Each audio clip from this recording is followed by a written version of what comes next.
Your gag reflex keeps unwanted intruders out of the body, but sword swallower Brad Byers has been able to overcome his, swallowing up to a whopping 10 with a twist, flat swords at a time. Wow. That's pretty amazing, but if you're a little squeamish, you might want to watch our first guest through your fingers, because remember, he's an expert. Never, ever try anything like this at home. But please give a warm welcome to 4-time Guinness World Record holder, Brad Byers. He's known as the human toolbox.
The reason Brad is here is we want to show you how this is humanly possible, but do not do this. Brad, let's look at some of these pictures over on the magic wall, because I need you to explain to us how in the world... He missed this calling. He should have been the ear, nose, and throat doctor. I mean, this guy...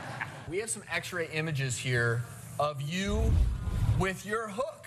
So you're literally sliding that hook through your nasal passage, back through the posterior, what's called oropharynx, and then out your mouth. And then out the mouth, yeah. Now, most people do that, Drew. They're gagging, their eyes are watering. And you're going inside the nose. You have your septum, you have your turbinates, the kind of bleeding that you could stir up passing something like this. So Brad has to know exactly where he is on that nasal floor, staying low and making that turn right at the right moment to get down into his oral cavity. How heavy is that anchor? I'm not sure, around 10 pounds. Let me just see. This is probably 20 plus pounds. Just doing this, you look at my, well, I'm not trying to.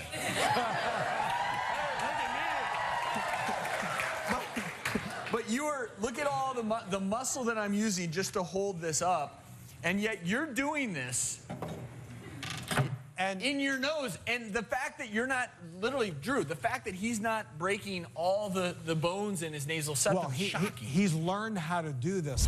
What is taking the brunt of that weight is the back of his palate. Yes, exactly right. His hard palate, so it's bone. He's learned, sure, he's compressing his soft palate, his uvula, but all that weight is sitting on the bony palate. That's why he can do it. So let's move on to an equally remarkable. So this is a nail. Yeah, 5-inch and that is a nail. hammer. Yep. When you do this, how far back are you going? Do you feel the nail hitting your bone? Yeah, in fact, back in this area here, if I give it a few too many raps with the hammer, I hear a crunching noise. Well, do not Travis, do this at home. I mean, you know what's back there. Your sphenoid sinus. What's behind that? Your pituitary gland.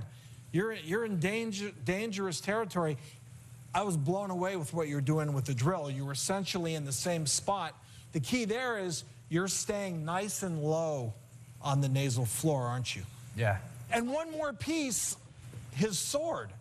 And, you know, to be a sword swallower, obviously he's learned to control his gag reflex. I mean, to the degree that is extremely difficult to control all those muscles that initiate the gag reflex, the swallowing reflex. You can somehow tune those out to pass those swords. Well, can we look with the scope and take a look not only... I'd like that. Brad, we're going to take a look with the scope. Okay. I have to admit, you're my first sword swallower, so this is going to be an experience for myself as well. And yet the easiest scope you've ever done, because usually, you know, what we have to do is either sedate someone, use a lot of topical anesthetic, but this is nothing for you. I bet you you swallow swords. I bet you Brad could do this himself. You want me to just give you the scope? And he probably can swallow this thing like... Look at how... Have you all seen us do these on the show before? And whoever's having it done, it's a struggle. So we're looking at his septum, his turbinates there, right? We're going to go a little farther. There's vocal cords, right? So you see that? You know, see that ring, that hole? That's his esophagus. I don't see any tears. It's red, it's pink. We're gently going to pull that out. There we go. Well, Brad, you have a clean bill of health here. But obviously, recognize the risk. Every time you do this, you know, be safe.